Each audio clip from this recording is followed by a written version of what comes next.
Ivadika alafin'ny vaovao ara-tsosialy isika na dia somary nanginginana dia misy atrandry ny halatra Taolapaty efa tafakatra an-tanan-dehibe mihitsy izany vaky fasana izany amin'izao fotoana izao. Anisan'ny trangana ahitana vaky fasana moa ny tetsy amin'ny Fokontany Soamanandrariny. Ho arahantsika avy hatrany ny fanadihadiana. Taolam-balona razana 20 no ndretsita tamina fasana teny amin'ny Fokontany Soamanandrariny. Raha ny fanazavana dia efa fotoana ela no trangan'io vaky fasana io, saingy tsy naheno ny fianakaviana raha tsy omaly tamin'ny alalan'ny fampilazana avy amin'ny Fokontany.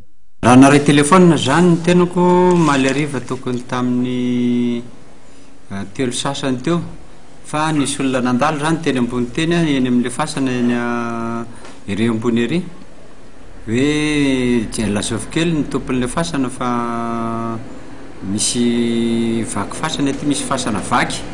Dia ny teo moa ny anaran'le tompony zany, dia avy eo nilaza tamin'izay taranany taty tanàna taty satria ny taranany zany aty ambany aty aty Soamanandrariny. Dia nakendry zareo ny arivan'iny nijery, maly ariva ihany zany.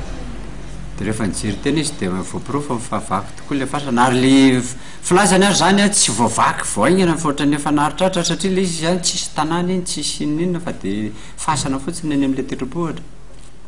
Dia olona sendra nandalo no mety nahita an'le izy dia zay no nampilaza taty amin'ny Fokontany par téléphone. Dia nakendry zareo dia le olona nandeha teny aza nitazana fotsiny hoe vaky marina le fasana fa tsy sahaniditra tao anatiny izy. Dia nilaza tamin'ny fianakaviany izy zany, dia androany izy androany alakamisy izy zany vao mifampitoana tamin'ny fianakaviana, niaka gendarme, dia gendarme sy ny fianakaviana niakatra tany nanamarina sy nijery an'le izy. Raha ny fanazavana ihany dia fandroany izao no nisy trangana vaky fasana teo anivon'ny Fokontany Soamanandrariny ity. Manoloana ireo tranga ireo dia misy ny azo nataony teo anivon'ny Fokontany amin'ny topasana rehetra eny amin'ny manodidina. Ny teo ny fepetra moa tsy hita izay hoe tena hoe fepetra raisina satria le izy zany tsy aty tanàna, tsy aty ampovoan-tanàna fa ny atapy-tendrombohitra le fasana. Dia ny zavatra tiana mbo marihana fotsiny zany dia hoe ireo ianareo izay tompon'ny fasana aty Soamanandrariny moa zany dia Fokontany, dia mampilaza ihany izay Fokontany zany mba ianareo izay tompo-pasana mba somary hijery tsara indrindra ny edi-pasanareo hatrany.